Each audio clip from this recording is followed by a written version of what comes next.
মাজতে শস্যত আত্মনিৰ্ভৰ হ'ব ভাৰত। 11,440 কোটি টকীয়া দলহন মিছনৰ দ্বাৰা ভাগ্য সলনি হ'ব পাৰে অসমৰ কৃষকৰো। নমস্কাৰ, মই পংকজ খনিকৰ, আপোনালোকে চাই আছে অংকুৰিত অসম। শেহতীয়াকৈ ভাৰতক মাজতে শস্যৰ উৎপাদনত বিশ্বৰ ভিতৰতে শীৰ্ষস্থানলৈ নিয়াৰ লক্ষ্যৰে কেন্দ্ৰীয় চৰকাৰে বাজেটত গ্ৰহণ কৰিছে বিশেষ মিছন, ৰাষ্ট্ৰীয় দলহন আত্মনিৰ্ভৰতা মিছন। এতিয়াৰ পৰা মচুৰ, ৰহৰ বা মাটিমাহৰ বাবে আমি বিদেশৰ ওপৰত নিৰ্ভৰ কৰিব নালাগে। এই আঁচনিয়ে কেনেকৈ আমাৰ অসমৰ পথাৰলৈ সেউজ বিপ্লৱ আনিব, এই সন্দৰ্ভত আজি আমি বিতংভাৱে আপোনালোকৰ বাবে লৈ আহিছোঁ এই আঁচনিখনৰ মূল কথাকেইটা। প্ৰথমে মই জনাব বিচাৰিছোঁ এই বাজেটখনৰ সময়সীমা আৰু বাজেটত ধাৰ্য কৰা ধনৰ পৰিমাণৰ বিষয়ে। 2025-26 চনৰ পৰা 2030 পৰা 31 চনলৈ 6 বছৰীয়া এই আঁচনিৰ বাবে চৰকাৰে 11,440 কোটি টকা ধাৰ্য কৰিছে।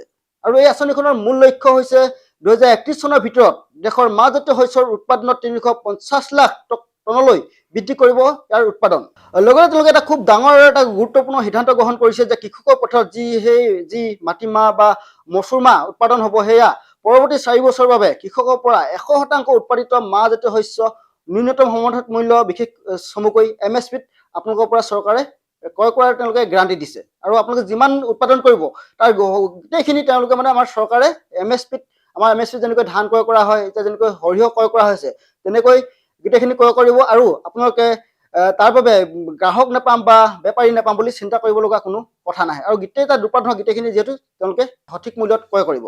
এতিয়া আমি আলোচনা কৰিবলৈ চেষ্টা কৰিম এই আঁচনিখনে আমাৰ অসমত কেনেকুৱা ধৰণৰ প্ৰভাৱ পেলাব। আৰু এই সন্দৰ্ভত অসমৰ কৃষিমন্ত্ৰী অতুল বৰা আৰু কেন্দ্ৰীয় কৃষিমন্ত্ৰীৰ শেহতীয়া বৈঠকৰ পৰা এটা স্পষ্ট হৈছে যে অসমো এই মিছনৰ এক অন্যতম কেন্দ্ৰবিন্দু হ'ব। তেওঁলোকৰ পৰিকল্পনা অনুসৰি ধাননি পথাৰৰ পৰা অতিৰিক্ত উপাৰ্জন হ'ব। বিশেষকৈ আমাৰ অসমত ধান কটাৰ পাছত বহু পথাৰ উদং হৈ থাকে। এই আঁচনিৰ জৰিয়তে সেই উদং পথাৰবোৰত মাজতে শস্যৰ খেতি কৰি কৃষকক অতিৰিক্ত উপাৰ্জনৰ পথ দেখুৱাব এই আঁচনিখনে। লগতে আমাৰ দৰ্শকসকলক জনাওঁ যে আপোনালোকে খেতি কৰিবলৈ বা মাটিমাহৰ খেতি কৰিবলৈ বা ৰহৰ মাহৰ খেতি কৰিবলৈ বা মচুৰ দাইলৰ যি খেতি কৰিবলৈ যি বীজ প্ৰয়োজন হ'ব, সেই বীজো আপোনালোকক বিনামূল্যে এই আঁচনিখনৰ অধীনত প্ৰদান কৰিব।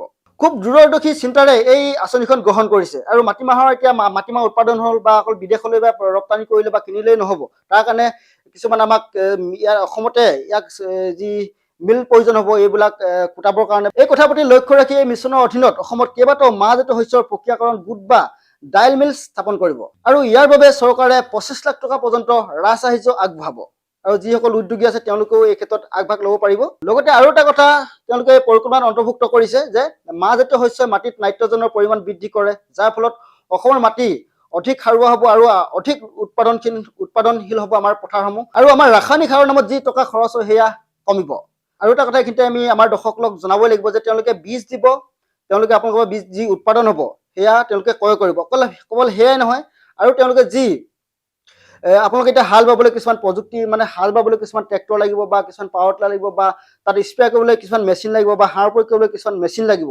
আৰু সেই যন্ত্ৰসমূহ আপোনালোকক তেওঁলোকে প্ৰদান কৰিব। আৰু এই আঁচনিখনৰ মতে উন্নত প্ৰযুক্তিৰ বাবে প্ৰতি হেক্টৰত 10,000 টকাকৈ তেওঁলোকে আৰ্থিক সাহায্য দিব। প্ৰতি হেক্টৰত, মই পুনৰ কৈছোঁ, প্ৰতি হেক্টৰ মাটিত আপোনালোকে খেতি কৰিবলৈ যি যন্ত্ৰ বা সঁজুলি লাগিব তাৰ বাবে বা আপোনালোকে ভাড়া কৰি আনিছে, ভাড়াটো দিব পাৰিব, বা আপোনালোকে যদি মেচিনটো ক্ৰয় কৰিছে তাৰো 10,000 টকাকৈ আপোনালোকক এই আঁচনিখনৰ অধীনত আপোনালোক প্ৰদান কৰিব।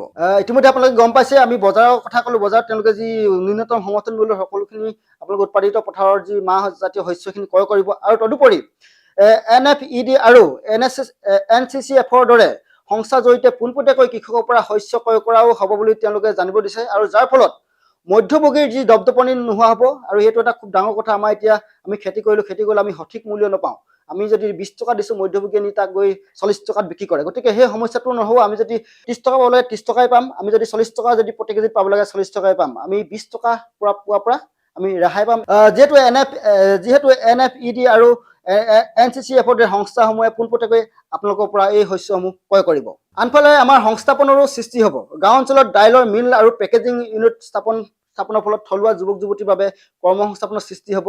আৰু মই শেষত কওঁ, আপোনালোকে যদি এগৰাকী কৃষক তেন্তে আপোনাৰ জিলা কৃষি কাৰ্যালয়ত এই বিষয়ে অধিক জানিবলৈ যোগাযোগ কৰক বা ওচৰৰ কৃষি বিজ্ঞান কেন্দ্ৰসমূহৰ লগত যোগাযোগ কৰক। আৰু এটা কথা আমি শেষত ক'বই লাগিব যে চৰকাৰে বাজেটত এনেকুৱা ধৰক এই 1140 কোটি টকা ধাৰ্য কৰিছে বা 1200 কোটি টকা ধাৰ্য কৰিছে, ঠিকেই, কিন্তু এই বৃহৎ পুঁজিৰ সঠিক ব্যৱহাৰ নহ'লে ই পূৰ্বৰ এই বহু আঁচনিৰ দৰেই কেৱল ফাইলতে আবদ্ধ হৈ ৰ'ব আৰু আঁচনিখনৰ সুফল প্ৰকৃত কৃষকৰ চোতাল পাবলৈ হ'লে বিভাগীয় স্বচ্ছতা আৰু দুৰ্নীতিমুক্ত বিতৰণ ব্যৱস্থা অত্যন্ত জৰুৰী। অন্যথা আত্মনিৰ্ভৰতা কেৱল এটা শ্লোগান হৈ ৰ'ব আৰু কৃষকৰ ভাগ্য সলনি নহ'ব। এই ক্ষেত্ৰত আমাৰ ৰাজ্যৰ যি কৃষি বিভাগ বা কৃষি মন্ত্ৰী আছে তেওঁলোকে খুব বেছি গুৰুত্ব দিব লাগিব।